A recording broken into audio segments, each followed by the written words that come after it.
সব থেকে বড় কথা, গাছ তো অনেক কিছু করে। গাছ সবার আগে এনভায়রনমেন্টকে ঠান্ডা রাখে, প্রকৃতির যে টেম্পারেচার সেটাকে সুষম রাখে।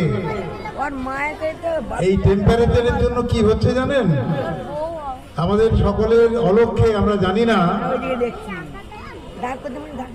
সুমেরুতে সেখানে কয়েকটা মহাদেশের সমান বিস্তৃত জায়গায় প্রায় 200-250 মিটার উঁচু বরফের যে আস্তরণ, উপরে যেটুকু রয়েছে এটা দেখতে পাচ্ছি, নিচে 1/10 আমরা দেখতে পাচ্ছি, 9/10 সমুদ্রের জলে ডুবে রয়েছে। সেই বরফটা গলে যাচ্ছে। গলে যাওয়ার ফলে প্রত্যেক বছর সমুদ্র মোটামুটি 2 মিলিমিটারের থেকে কিছু বেশি, ভুল বললাম, 2 সেন্টিমিটারের কিছু বেশি, মানে 1 ইঞ্চির কিছু কম ফুলে উঠছে, এবং এই রেশিওটা ক্রমশ বাড়ছে। এভাবে যদি এগিয়ে চলে, আগামী 50 বছর পরে কলকাতা ডুবে যাবে। এবং এই রেটটা যদি আবার বেড়ে যায়, এই অ্যাক্সেলারেশন যদি বেড়ে যায়, তাহলে আগামী 100 বছর বাদে এগুলো সমস্ত জলে ডুবে যাবে। ফলে কে করতে পারে এটাকে বাঁচাতে? সবার আগে দরকার আমাদের লোভটাকে ঠেকাতে হবে।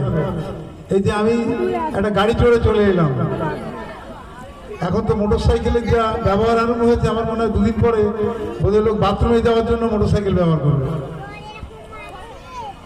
এগুলোকে যতটা সম্ভব কমাতে হবে, আমাদের সাইকেলে ফিরতে হবে। এই যে জল দেওয়া হচ্ছে, এই মাটির নিচে জল তোলা বন্ধ করতে হবে, আবার টিউবওয়েলে ফিরতে হবে। কারণ কষ্ট করে পাম্প করে জল নিয়ে সেটা আমরা নষ্ট করি না, কিন্তু রাস্তার কলটা খুলে দিই। সমস্ত দিক থেকে আমাদের সুখ স্বাচ্ছন্দ্যের জন্য এবং লোভের জন্য যে অন্যায়গুলো আমরা করছি, সেগুলো সব বন্ধ করতে হবে। না করলে আগামী 50 বছর বাদে আমি তো থাকবো না, কিন্তু আমার সন্তান, তার সন্তান, তার সন্তান, পরবর্তী প্রজন্ম কিন্তু বাঁচতে পারবে না। পিঠে অক্সিজেন সিলিন্ডার নিয়ে ঘুরতে হবে। ফলে সকলকে অনুরোধ, একটা করে গাছ অন্তত বুনুন, এমন গাছ যেটা আপনি চলে যাওয়ার পর অন্তত 50 বছর বাঁচতে পারে। তাহলেই জানবেন পৃথিবীতে আপনি কিছু করে গেলেন।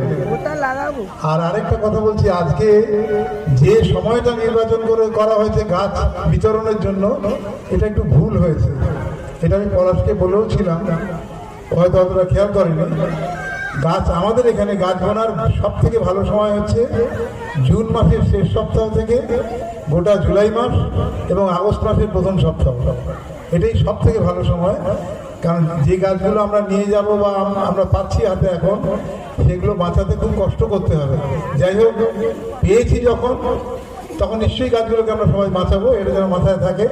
পরবর্তীকালে এই গাছ বিতরণের সময়টা যেন একটু পাল্টানো হয়। আমি পলাশকে এবং এই ক্লাবের সদস্যদের নমস্কার।